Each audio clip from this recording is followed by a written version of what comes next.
अब यहां वर्णन कितना सुंदर है कि नारद जी को देवकी मैया बुलाती हैं द्वारिका में, और देवकी मैया कहती हैं बड़े वारे लाला को तो ब्याह है गो, छोटे वारे को कब होएगो। तो नारद जी महाराज ठाकुर जी की जन्म पत्री देखने लगे। अष्टमी को जन्म हुआ, इतने इतने समय पर हुआ, आदि आदि सारे ठाकुर जी की जन्म पत्री बनाई, और जन्म पत्री बना करके और बोले मैया तुम्हारे लाला के तो अनेक ब्याह होंगे, लेकिन बड़ी योजना बनानी पड़ेगी, बहुत बहुत मशक्कत करनी पड़ेगी, तब जाके ब्याह होंगे तुम्हारे लाला के। बोले कैसे होंगे? बोले रुको हम कुछ करते हैं। तो नारद जी विचरण करते करते करते एक दिन विदर्भ पहुंचे, और विदर्भ में भीष्मक राजा ने नारद जी का स्वागत किया। तो नारद जी जैसे ही पहुंचे तो राजा ने प्रणाम किया, उनकी पत्नी ने प्रणाम किया, बड़े पुत्र दूसरे तीसरे चौथे पांच सब पुत्रों ने प्रणाम किया। सबसे अंत में प्रणाम करने के लिए आई रुक्मणी। रुक्मणी जी को जैसे ही नारद जी ने देखा और उनके प्रणाम के स्वभाव को, उनका संतों के प्रति जो व्यवहार था और जो उनका स्वभाव था, उससे नारद जी बड़े प्रसन्न हो गए। नारद जी के चित्त में और कुछ नहीं आया, सीधे यही आया, बोले ये तो ठाकुर जी को ब्याह होना चाहिए, इनका तो ठाकुर जी से होना चाहिए। देखो संत महापुरुष यदि मन में सोच लें कि इसको ठाकुर जी मिलने चाहिए, तो फिर ठाकुर जी मिलेंगे, चाहे जैसे भी मिले। आपके घर पधरामनी होती है ना, तो आप ये मत देखा करो व्यवस्था कितनी करें, आपके व्यवहार से पता कर लेंगे संत कि आप कैसे हो, और उसी से ही वो प्रसन्न होकर के अगर उनने सोच लिया कि इसको ठाकुर जी मिलने चाहिए तो मिलेंगे। नारद जी ने रुक्मणी जी के प्रति मन बना लिया, इनको ठाकुर जी मिलने चाहिए, पर कैसे मिले? तो भागवत जी में वर्णन आता है कि नारद जी ने असंख्य कथा वक्ताओं को बुलाया और कथा वक्ताओं से कहा, बोले देखो विदर्भ में एक नियम है कि जो भी कथा वक्ता वहां से गुजरते हैं, भीष्मक राजा को अगर पता चल जाए तो वो उनकी कथा जरूर करवाते हैं 7 दिन की। तो आप सब लोग बारी बारी से विदर्भ जाओ, और विदर्भ में जब भीष्मक राजा आपकी कथा कराएं तो आपको केवल एक ही कथा करनी है, क्या? द्वारिकाधीश के रूप का वर्णन, स्वभाव का वर्णन, गुण का वर्णन, सौंदर्य का वर्णन, चाल का वर्णन, ठाट का वर्णन, केवल, और कोई ज्ञान वैराग्य की कोई चर्चा नहीं, केवल ठाकुर जी ठाकुर जी। वो ठीक है। अब महाराज व्यास जी जाने लगे, विदर्भ जाते, भीष्मक राजा उनको बुला के सम्मान से कथा कराते। कथा में सबसे आगे बैठती रुक्मणी जी। रुक्मणी जी तो बड़ी ज्ञान वैराग्य और शास्त्र सम्मत बातें सुनने का उनका अभ्यास था, लेकिन यहाँ तो लटक छटक और ठाकुर जी की लटकन, ठाकुर जी की ऐसी चाल, ठाकुर जी के ऐसे बांके, ठाकुर जी के ऐसे नेत्र, ठाकुर जी की ऐसी नासिका, ऐसी बंक मुस्कान, ऐसे वरहा पीड़म नटवर बपु कर्णयो कर्णकारम, ठाकुर जी के रूप ही रूप का वर्णन। एक कथा रुक्मणी जी ने सुनी, बोले ठीक है अच्छी बात है रूप का इतना वर्णन, पर कुछ ज्यादा ही रूप रस का वर्णन किया गया, कोई बात नहीं, व्यास जी का शायद वैसा ही स्वभाव होगा। दूसरे व्यास जी आए, दूसरे व्यास जी से कथा हुई तो उनने भी वही किया, ठाकुर जी के रूप का वर्णन, चाल ऐसी चलते हैं, बैठते ऐसे, पीतांबरी ऐसी पहनते हैं, उनमें से चंदन की सुगंधी आती है, नेत्र ऐसे मटकाते हैं, भौं ऐसे चलाते हैं, कान ऐसे हैं। रुक्मणी जी बोली ये भी रूप का ही वर्णन। तीसरे कथा वक्ता है, उन्होंने भी रूप का ही वर्णन, वंशी ऐसे बजाते हैं, पीतांबरी ऐसे पहनते हैं, गोपियों के संग ऐसे करते हैं। रुक्मणी जी बोली क्या हो गया, सारे वक्ता केवल रूप सौंदर्य का वर्णन कर रहे हैं। सुनते सुनते सुनते सुनते 15-20 कथाएं सुन ली रुक्मणी जी ने। अब तो व्यास जी से पहले रुक्मणी जी बता देती, हाँ टेढ़ी चाल चलेंगे, बाकी अदा है उनकी, ऐसे वस्त्र पहनते हैं, ये सब भागवत जी में बहुत सुंदर वर्णन है। रुक्मणी जी पहले ही बता देती हैं, बोले आज आप उनकी वंशी का वर्णन करने वाले हैं ना, उसमें 6 छिद्र हैं, वो अपने अधर पर रख लेते हैं, पलकों से पंखा झलते हैं, उंगलियों से चरण दबाते हैं। हाँ हाँ देवी यही वर्णन करना। बोले सुना है मैंने। अधिक सुनने के कारण अब क्या होने लगा कि रुक्मणी जी इतना सुन चुकी हैं ठाकुर जी के रूप सौंदर्य को, अब वो कहीं भी मोर पिच्छ दिखती हैं तो उनको मोर का स्मरण नहीं होता, मोर पिच्छ दिखती उनके नेत्र बंद हो जाते हैं। वरहा पीड़म, आहा, मोर मुकुट पहनते हैं। फिर अपने आप को रोकती हैं, अरे ये रुक्मणी तू क्या चिंतन करती है, ये किसको सोच रही है, चल आगे चल, मोर मोर पंख है, मोर होगा आसपास। इतने में ही कोई सखी चंदन की छिड़काव कर देती है, सुगंधी जाती, नेत्र बंद हो जाता है। आहा, व्यास जी बता रहे थे उनके तन में से चंदन की सुगंधी आती है, वो जैसे चलते हैं तो चंदन की सुगंधी से पूरे ब्रजमंडल को आच्छादित करते चलते हैं। फिर रुक्मणी जी नेत्र खोलती है, ये तो रुक्मणी क्या सोचती है, उनके रूप का क्यों चिंतन कर रही है इतना। अब तो रुक्मणी जी की स्थिति हो गई कि भोजन खाने बैठती हैं तो दाल में पड़ा हुआ काला जीरा भी उनको श्याम सुंदरी दिखाई देते हैं, गुलाब जामुन ठाकुर जी के गाल दिखाई देते हैं, कहीं स्वर सुन ले तो नेत्र बंद हो जाता है, नृत्य करते हुए ठाकुर। मतलब कथा के द्वारा रुक्मणी जी के मन बुद्धि चित्त रोम रोम में कृष्ण भर गए।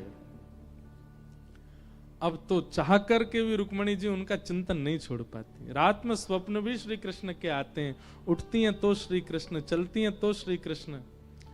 कहां बताएं, कथा सुनते सुनते स्थिति ये हो गई कि स्वयं कभी कभी पीतांबरी पहन लेती हैं, सिर पर पाग बांध करके मोरपिच्छ लगा करके पत्रावली का श्रृंगार करती हैं, गौशाला जाती हैं, रुक्मणी जी स्वयं कृष्ण बन जाती हैं।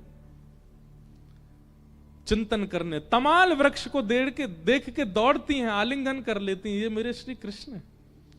कथा ने ऐसा परिवर्तन कर दिया रुक्मणी जी के चित्त में। अब तो रुक्मणी जी की स्थिति ऐसी हो गई, अब तो कृष्ण ही चाहिए और कहीं नहीं जा सकते। सब व्यास इकट्ठे हुए नारद जी के पास। नारद जी बोले मिशन सक्सेसफुल हो गया, काम हो गया, अब रुक्मणी जी ठाकुर जी से ब्याह करेंगे। अच्छा, इसमें एक बात आती है कि जब रुक्मणी जी ने पहली बार प्रणाम किया नारद जी को, तो नारद जी ने ठाकुर जी के विवाह का प्रस्ताव भीष्मक राजा को दिया कि द्वारिकाधीश वसुदेव जी के पुत्र, उनसे आपकी पुत्री का विवाह करा दें। तो जब रुक्मणी जी से पूछा गया तो रुक्मणी जी ने पहली बार में मना कर दिया। अब पता नहीं कैसे हैं, क्या हैं, हम कैसे। तब नारद जी को सनक चढ़ी, बोले रुको अभी बताते हैं कैसे हैं। इतनी कथा सुनाई, अब तो रुक्मणी जी के चित्त में रोम रोम में श्री कृष्ण आ गए।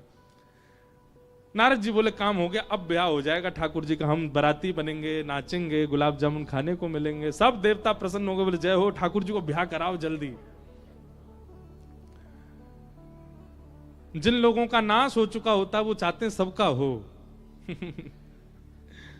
हमारे पीछे भी दुनिया हाथ धो के पड़ी है, ऐसा नहीं है, विनोद में कह रहे हैं हम तो बात। द्वारिका तो ब्याह की भूमि, यहाँ तो ब्याह ही ब्याह की है ठाकुर जी ने।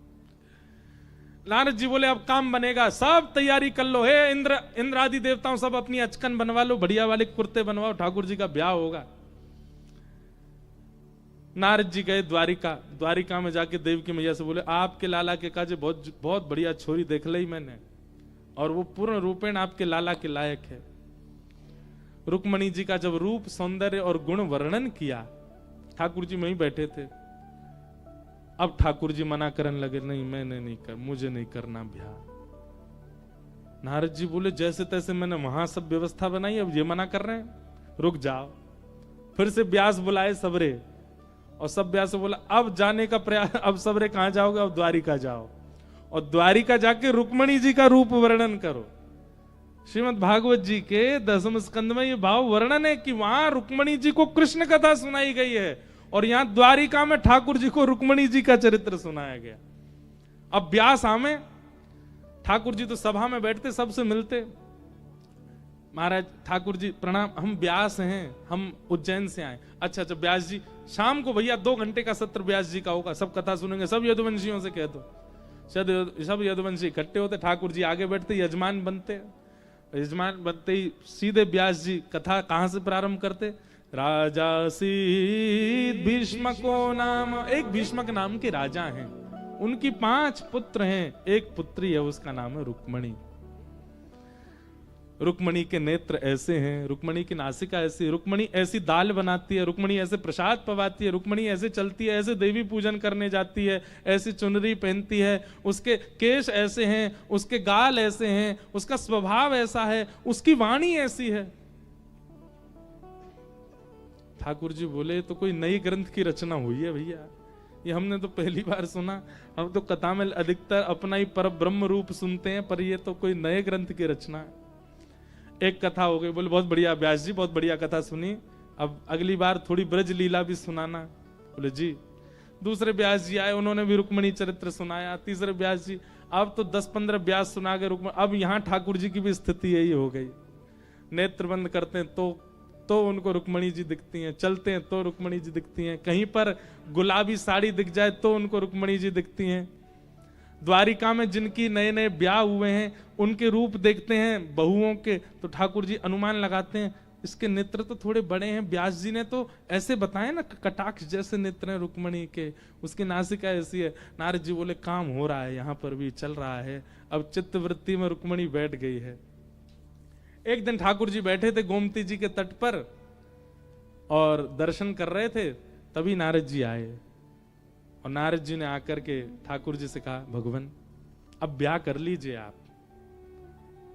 ठाकुर जी नेत्र बंद करके बैठे थे। नारद जी बोले भीष्मक राजा की पुत्री का चिंतन कर रहे हैं। ठाकुर जी तुरंत, नहीं नहीं, किसने कहा, किसने कहा, मैं उनका चिंतन तो बिल्कुल नहीं कर रहा हूं। नारद जी बोले मुझे सब पता है, आप उन्हीं का चिंतन कर रहे हो ठाकुर जी, वो आपके बिल्कुल योग्य हैं, आप उन्हीं से ब्याह करो। ठाकुर जी बोले देखो मां के सामने हमको बोलने में बहुत शर्म आती, पर हमारा मन तो बहुत है कि उनसे ही हो जाए हमारा ब्याह। तुम ही कोई योजना बनाओ, अब योजना बना करके कोई ऐसी लीला करो कि माता पिता को इन्वॉल्व ना करना पड़े और हमारा ब्याह हो जाए। हमको बहुत संकोच होता है उनके सामने। नारद जी बोले आपने भी किसको व्यवस्था दी है, रुको अभी बनाता हूं।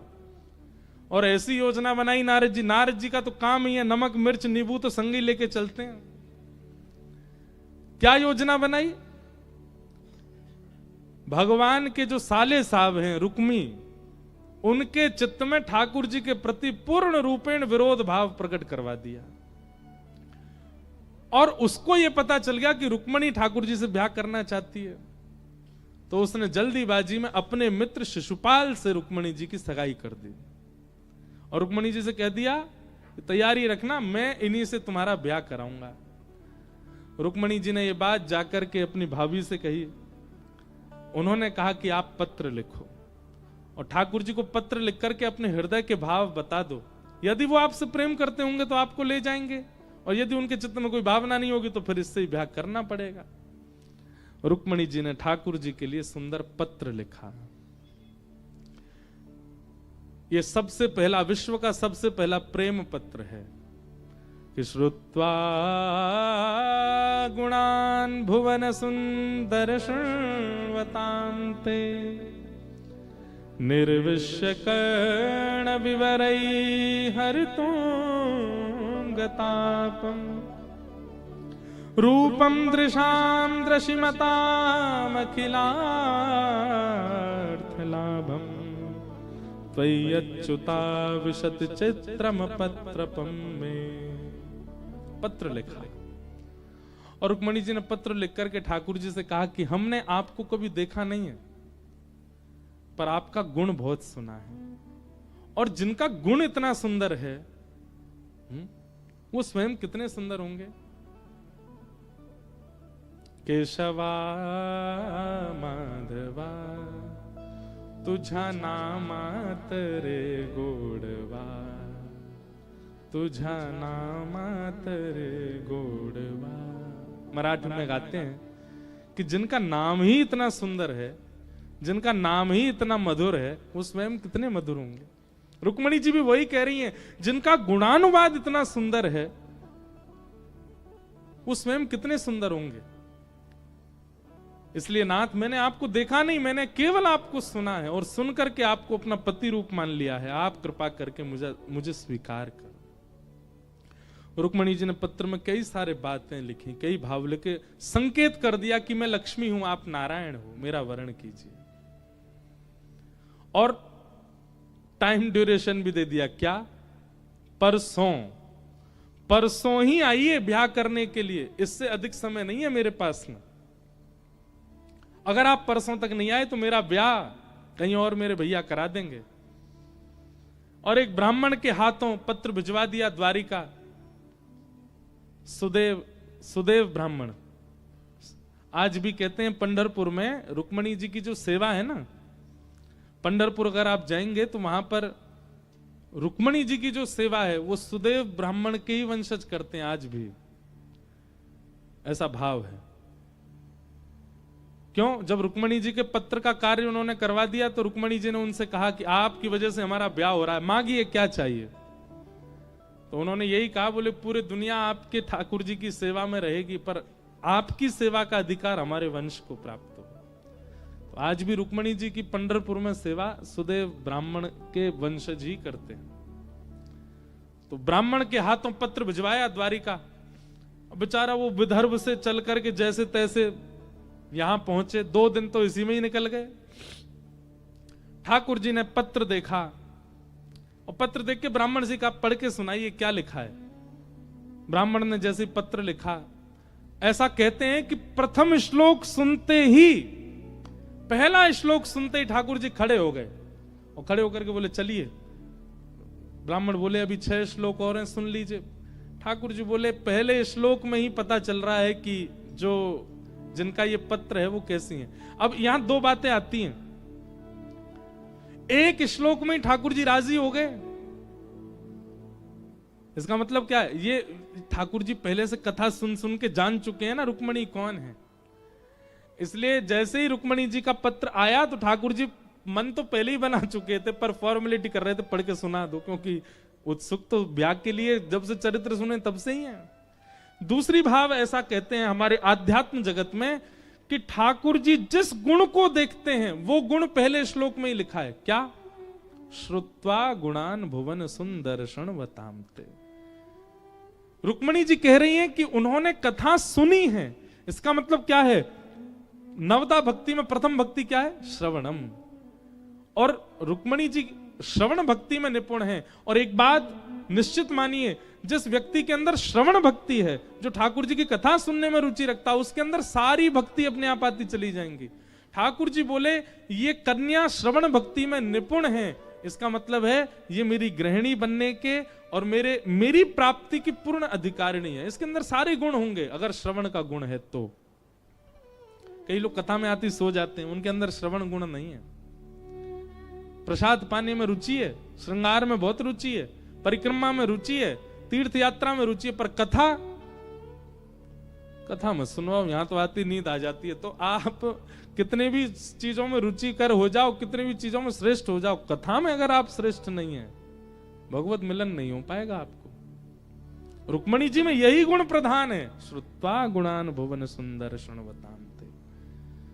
सोचो, श्रवण भक्ति का गुण यदि है तो ठाकुर जी पत्नी बनाने को राजी हो जाते, हमें भक्ति बना ले। ठाकुर जी ने तुरंत ब्राह्मण बोला एक बार पूछ तो लीजिए देखने में कैसी है चाल। ठाकुर जी बोले सब बढ़िया होगा अगर श्रवण भक्ति है तो, और कुछ देखना ही नहीं हमें, चलो। और ठाकुर जी बिठा करके ब्राह्मण को रथ पे, भगवान बोले पत्र में देख के बताना अवधि क्या दी है, कब लेके आना उनको। बोले यहाँ तो परसों लिखा, परसों तो आज ही है। ठाकुर जी बोले रुको, बोला होगा, वैसे होगी तो व्यवस्था नहीं रथ में। ठाकुर जी ने बोला होगा बेल्ट वेल्ट बांध लो अपनी, अब हम दौड़ाएंगे रथ को। हवा से बात करने लगा ठाकुर जी का रथ, और महाराज चंद मिनटों में ठाकुर जी द्वारिका से विदर्भ पहुंच गए। ब्राह्मण देवता के बाल उठ गए होंगे, उड़ गए होंगे वस्त्र आदि सब उठ गए होंगे। ठाकुर जी रथ चला नहीं रहे थे, उड़ा रहे थे। ब्याह के लिए इतने उत्सुक, हमारे मन में भाव आते रहते, हम सब बोल देते हैं, क्योंकि हम कथा कहते नहीं, हमको दिखती रहती है स्थिति, इसलिए हम जो दिखता है ना हम बोल देते। हमको दिखाई दे गया ब्राह्मण के बाल सारे उड़ गए, वस्त्र सब उधर गए, इतनी जोर से रथ दौड़ाया ठाकुर जी ने। ठाकुर जी बोले अब तुम जाओ, रुक्मणी जी को बता दो हम आ गए। ब्राह्मण देवता बोले आप कहां जा रहे हो? बोले ब्याह करवे आए, थोड़ा श्रृंगार तो करा ले अपना। और मंदिर के पीछे ठाकुर जी ने श्रृंगारी बुलाया। कौन श्रृंगारी? ब्रह्मा जी, यही श्रृंगार करते हैं पूरी दुनिया का। श्रृंगारी ब्रह्मा जी आए। ब्रह्मा जी ने आकर के कहा भगवान आज्ञा करें। बोले पूरी दुनिया आपने बनाई है, सबकी आंख नाक कान सब में रंग आपने बड़े, स्वभाव गुण सब आप करते हो, लाओ हमारा श्रृंगार करो। ब्रह्मा जी बोले आप पहले ही इतने सुंदर हैं, और सुंदर बन के क्या करना है? ठाकुर जी बोले देखो ये ब्याह है, हम यहाँ सुदर्शन चक्र गदा चलाने के बिल्कुल मूड में नहीं है। और रुक्मणी जी के हरण करने के लिए कई सैनिकों से हमको युद्ध करना पड़ेगा, और युद्ध में सुदर्शन चक्र और गदा चलानी पड़ेगी, ब्याह में सुदर्शन चक्र हमको चलाना नहीं है। इसलिए आप तो रूप ही इतना सुंदर बना दो हमारा कि रूप देखते ही सब घायल हो जाएं और हम रुक्मणी जी को लेके विदा हों। तो वैसे तो ठाकुर जी का कोई श्रृंगार कर नहीं सकता, पर ब्रह्मा जी को सुख देने के लिए ठाकुर जी ने ब्रह्मा जी से श्रृंगार करवाया। इतने सुंदर बन गए ठाकुर जी। हाँ, मस्तक पर मलिया गिर चंदन केसर तिलक लगाया, मस्तक पर मलिया गिर चंदन केसर तिलक लगाया, मोर मुकुट कानों में कुंडल इत्र खूब बरसाया, मोर मुकुट महकता रहे वो दरबार सांवरे,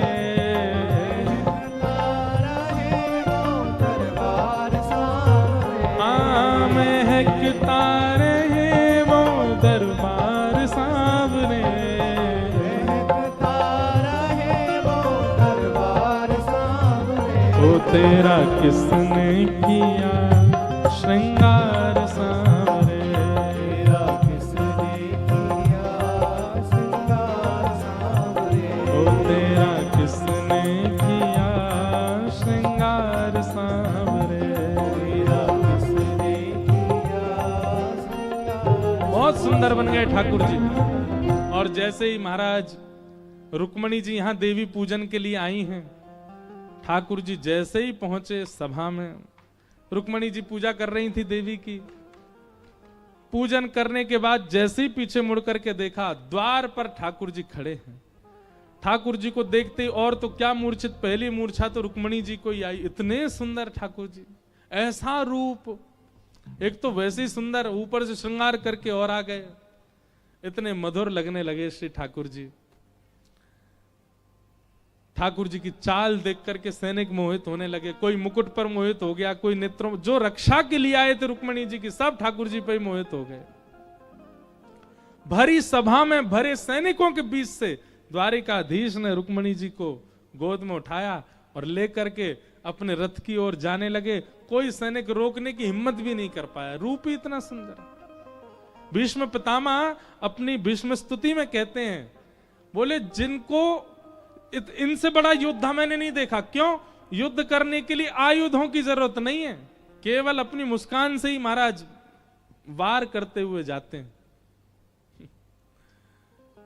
एक पद में कभी कभी गाता हूं कथा में,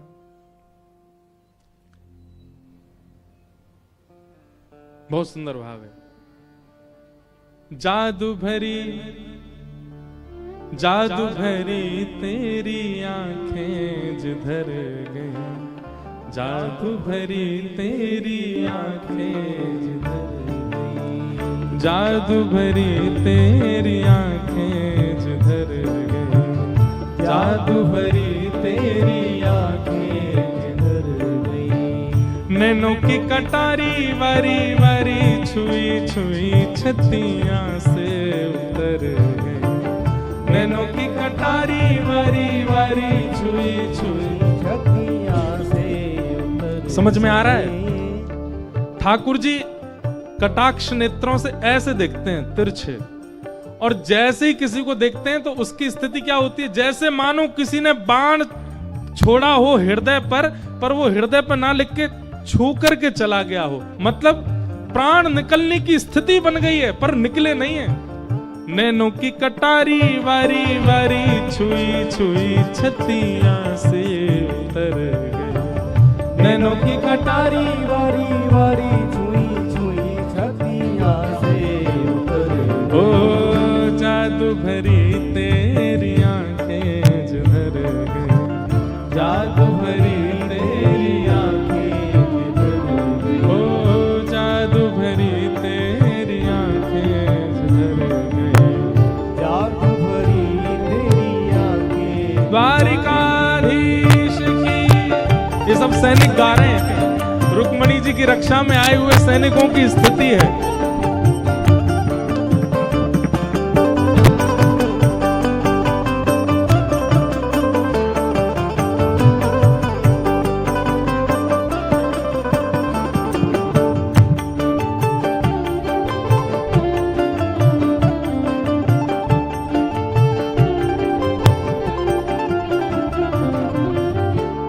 पल पलक तरत नहीं तारे, अब पल पलक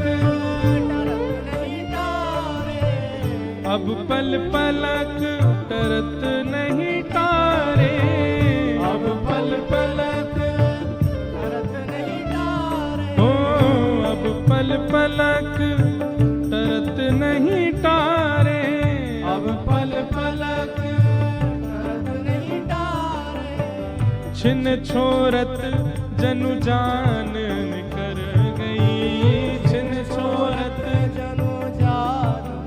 क्या कह रहे हैं? अब पल पलक टरत नहीं तारे, मतलब ठाकुर जी का रूप ऐसा है कि जानबूझ के कोशिश कर रहे हैं कि पलक झपक जाए, पर झपक ही नहीं पा रहे हैं। और जिनकी झपक गई है मानो उनके प्राण ही निकल गए, अब वो खोल नहीं पा रहे। अब वो सोच रहे हैं कि हमने पलक गिराई क्यों। अब पल पलक तरत नहीं तारे, अब पल पलक तरत नहीं तारे, छिन छोरत जनु जान निकर गई, छिन छोरत जनो गाओ। ओ जादू भरी तेरी आंखें जिधर गई, जादू भरी तेरी आंखें, ओ जादू भरी तेरी आंखें जिधर गई, जादू भरी तेरी आंखें जिधर। ओ नैनों की कटारी वारी वारी पलकन मारी, नैनों की कटारी वारी वारी पलकन वारी, नैनों की कटारी वारी वारी पलकन मारी, नैनों की कटारी वारी वारी पलकन वारी, ओ जादू की पिटारी द्रग छुई मुई कर गई, जादू की पिटारी रंग छुई मुई कर, ओ जादू की पिटारी द्रग छुई मुई कर गई, जादू की पिटारी रंग छुई मुई कर, ओ जादू भरी तेरी आंखें जिधर गई, जादू भरी तेरी आंखें जिधर। ओ जादू भरी तेरी आंखें जिधर गई, जादू भरी तेरी आंखें जिधर। ओ जादू भरी तेरी आंखें जिधर गई। जादू भरी तेरी आंखें। महाराज श्रृंगार ठाकुर जी ने रुक्मणी जी के लिए नहीं किया है, सैनिकों के लिए किया था। सैनिकों की हालत ऐसी हो गई, सबरी गोपी से हो गए, हाथ में अस्त्र शस्त्र लगे हैं, लेकिन आहा अरे भैया पलक मत झपकाओ, देखो तो सही कितनो सुंदर, यहाँ के नेत्र कितने सुंदर है। बोले नेत्र कहा, नाक देख, नाक कितनी सुंदर है। बोले दूसरा बोला अरे तूने अधर ना देखे होंगे। एक बोलो यहाँ की जूती तो देख कितनी सुंदर लग रही है। तीसरा बोल अरे चाल तो देख कैसे मटक मटक के चल रहा है। बोलो भैया मेरी तो हाथ तंती दृष्टि ना जा रही। एक बोलो अरे भैया भूल के या को मुखमंडल या की मुस्कान मत देख लियो, क्यों? बोले 3 बार घायल हो गया हूं मैं अभी तक। ऐसा सुंदर सब देखते रह गए। ठाकुर जी रुक्मणी जी का हरण करके ले गए। थोड़ी देर बाद सब सैनिक बोले भैया ये जो भी हो या को पता करो या को तो फिर देखे हुए जाएंगे, बहुत सुंदर हो। एक सैनिक बोला वो सब ठीक है, रुक्मणी जी कहां गई? भीतर जाके देखे तो रुक्मणी जी है ही नहीं। सब ढूंढने लगे कहां गई कहां गई। तभी एक सैनिक बोला, बोले मैं बताऊं कहां है? बोले कहां है? बोले वो ले गए हो, जाके तुम हाथ देख रहे, पाम देख रहे, नेत्र देख रहे, मुस्कान देख, वही ले गए हो।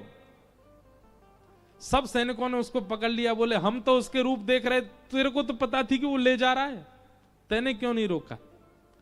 बोले मैं रोकवे गयो, मैं रोकवे गयो, पकड़वे गयो, लेकिन जैसे ही मैंने रुक्मणी जी गोद में उठाई ना, दोनों की जोड़ी बहुत बढ़िया लगी मुझे। मैंने कि ले जान दो, बहुत अच्छे लग रहे हैं दोनों। मुंह को लगी रुक्मणी जी को ऐसा बढ़िया वर नहीं मिलेगा, तो मैंने कि एक बार ले जान दो, बाद में देखेंगे जो होगा सो। वाह भाई, ये ठाकुर जी के कमाल है। रुक्मणी जी का हरण करके ले गए। रुक्मी नाम का जो भगवान का साला था उसको पता चली, तो उसने बीच रास्ता में ठाकुर जी के पीछे सैनिक लगा दिए, स्वयं भी लग गया। ठाकुर जी बोले हम तो सोच रहे थे कि बिना शस्त्र अस्त्र लड़ाई के ब्याह हो जाए हमारा, पर होगा नहीं। यशोदा मैया की सौगंध खला दी उसने। बोले अगर यशोदा मैया को दूध पियो तो रुक जा भैया। ठाकुर जी ने तुरंत चाबुक खींचा, रथ रोक दिया। रुक्मणी जी बोली ज्यादा कुछ मत कहिएगा, हमारे भैया हैं। नहीं बस प्रसाद देके आएंगे थोड़ा सा। ठाकुर जी उतर करके गए, आधी दाढ़ी मूछ और केस मूड़ दिए उनके, अपने साले साहब के।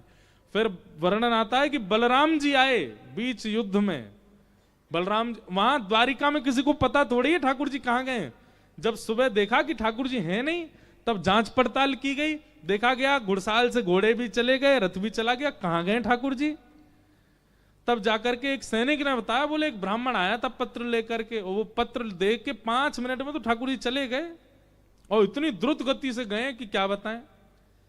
तो रथ के पहियों के निशान देख करके बलराम जी सैनिक लेके पीछे, अभी तक भी ये नहीं पता लाला गए कहां हैं। बीच रास्ता में जब ठाकुर जी ने, बलराम जी ने देखी रथ खड़ो है, सब सैनिकन से युद्ध कर रहा लाला, तभी देखी रथ में कौन बैठा, तो घूंघट करके रुक्मणी जी बैठी थी। तो बलराम जी पहले रुक्मणी जी के पास गए, देवी आप कौन हैं। रुक्मणी जी ने उतर के प्रणाम किया, बोले हम रुक्मणी हैं, आपके भैया हमारा हरण करके ले जा रहे हैं। अब ये बात सुनकर के बलराम जी बोले हरण करके ले जा रहे हैं। पूरी बात बताई, विवाह का मन है दोनों के मन में भाव, लेकिन आप जाके रोकिए ना, ये हमारे भैया पर बहुत आक्रमण कर रहे हैं, बहुत कहीं ज्यादा मारे ना उनको। तो बलराम जी ने फिर यहां उपदेश किया रुक्मणी जी को, भ्रातापि भ्रातरम हन्या तेन घोर तरस्ततः। रुक्मणी ये राजधर्म बहुत विचित्र है, यहां कभी कभी तो भाई भाई लड़ लेते हैं, परंतु मैं लाला को समझाऊंगा जाके, अभी कुछ नहीं कहेगा। तुरंत बलराम जी पहुंच गए, हे लाला, तुरंत ठाकुर जी स्तब्ध हो गए। भैया आप कैसे आए। बोले तू तो बिन बताए ब्याह करने लगो हैं, वहां पूरी द्वारिका बाट नहीं आ रही, तू यहाँ ब्याह कर रहा है ना। अभी क्यों ना, बहू लेके आ रहा हूं, ब्याह तो आप लोग कराओगे। बोले बात तेरे ब्याह अद्भुत है, माता पिता बहू लेके आ, मैं तू खुद ही बहू लेके जा रहा है। अब भाई भैया विस्तार से बात बाद में करेंगे, यहाँ युद्ध चल रहा है यार देखो। बलराम जी बोले तू बहुआ लेके जा, मैं देखूं यार। और बलराम जी ने सुलह करा करके रुक्मी को वापस भेजा। ठाकुर जी द्वारिका आए, द्वारिका आकर के वसुदेव देव की द्वार पे ही खड़े थे। भगवान ने कही जी हमसे ब्याह करनो चाहे या हमारे हम इनको ले आए, अब आप हमारो ब्याह करा दो। वसुदेव जी बोले लाला ऐसे ब्याह ना हुए वे, ऐसे बहू ले आए हो, बाकी माता पिता परिवार सब होने चाहिए, चलो वहीं चलेंगे, विदर्भ में ही ब्याह होएगा। विदर्भ पत्र भेजा गया कि हम आपकी पुत्री को भी भेज रहे हैं और लाला की बारात लेके आ रहे हैं, आप तैयारी करो, लाला को ब्याह होएगा। रुक्मणी जी वापस विदर्भ गई और विदर्भ जाकर के फिर तैयारियां प्रारंभ हुई। अब यहां वर्णन ऐसा भी आता है कि सब लोगों ने रुक्मणी जी को बहुत डिमोटिवेट किया ठाकुर जी के लिए। उनका रूप ऐसा है, उनकी चाल ऐसी है, उनके माता पिता का पता नहीं है, उनके इनका पता नहीं है, इनका। तो रुक्मणी जी जो भगवान के साथ द्वारिका गई, इस बीच में क्या दोनों की कोई बात नहीं हुई। रुक्मणी जी जब द्वारिका आई थी पहले, तो ठाकुर जी को उन्होंने बताया कि आपसे हमारी प्रार्थना, जब आप ब्याह के लिए आओ तो जितने भी मेरे परिवार के लोगों के चित्त में संशय हैं, वो सारे संशय दूर कर दीजिएगा। सब आपको लेकर के बहुत संशय में है। कोई कहता आपकी चाल टेढ़ी है, कोई कहता आपके माता पिता का पता नहीं है, कोई कहता आपका रूप सुंदर नहीं, कोई कहता आप काले हो ऐसे वैसे। ठाकुर जी बोले अभी कोई कमी लग रही है हम में। बोले आप तो बस पूरे, तो हम आपको देख ही नहीं पा रहे हैं, चरण देख के बात कर रही हैं आपसे, इतने सुंदर लग रहे हैं। बोले बस इससे 21 ही बन के आएंगे, आप चिंता मत करो। आज ठाकुर जी दुल्हा बन के आए। रुक्मणी जी ने पहले ही बता रखा है कि हमारे यहां सब विपरीत हैं आपसे।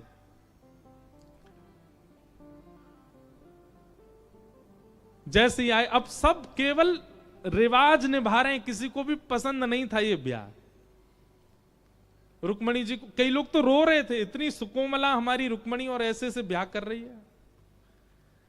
ठाकुर जी की बारात जैसे ही पहुंची कौंडन्यपुर, और महाराज जैसे ही बारात में दुल्हा को देखा, कितनी मूर्छित भई, कितनी पागल भई, कितनी बावड़ी भई, कितनी रो रो करके अपनी छाती पीटन लगी कि या ते हमारो ब्याह कराओ, ये तो हमारे लायक हैं।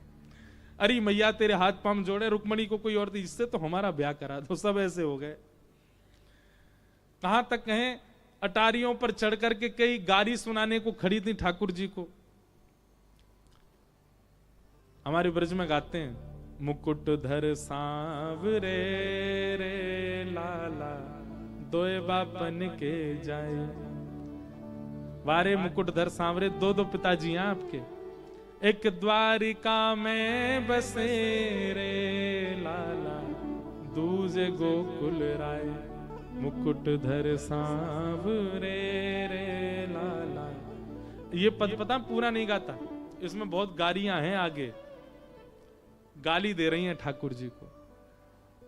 पर जैसी गाली देने लगी, दो बापन के जाए, सोई ठाकुर जी ने ऐसे दृष्टि ऊपर करके देखा जो गाली दे रही थी उनको। वो सब मुकुट धर सांवरे कहनो तो भूल गई। विदर्भ के राजा भीष्मक जी को कहने लगी, दो बापन के जाए। उनको गाली देने लगी।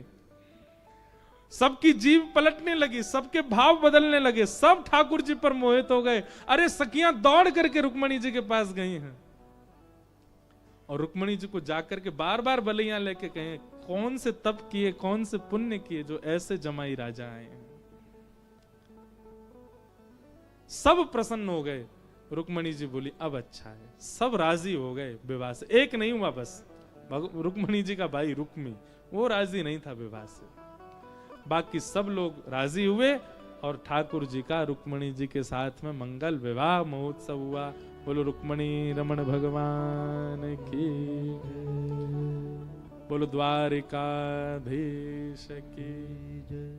रुक्मणी मंगल विवाह उत्सव हुआ। खूब आनंद के साथ सब लोगों ने मंगल विवाह उत्सव मनाया।